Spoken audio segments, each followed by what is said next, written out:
When my roses bud, the tips of the buds get brown and or look like they are eaten. Do you think this is thrips? What do you suggest for treatment? They are more brown, so I know that it isn't grasshoppers. Thank you so much. And this is from Mary via YouTube. So I would say that those are thrips. Yes, probably so. You can spray though for that while they're still in the bud stage, and you can use something like a soap solution, a garden soap solution, or you can use neem oil, something like that to take care of them. Yeah, insecticidal soap, neem oil, spinosad is something else that you can use that's, considered to be safe. I grow a lot of roses at home. So yeah, it's thrips. Of course, they're gonna feed right in the blooms.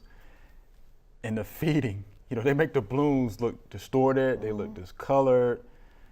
What I usually have to do is just cut some of those blooms off, right? I hate to do that, but sometimes you do. I know a guy who's a rose expert. He would also suggest using the soil drench.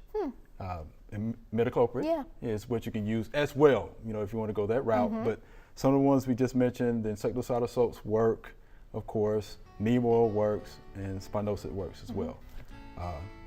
But be diligent, because they're real small, they're in there, they're feeding, they have piercing, sucking mouth parts, and they can do some real damage. We hope you loved the video. We would love for you to ask more questions. Be sure to leave those questions in your comments.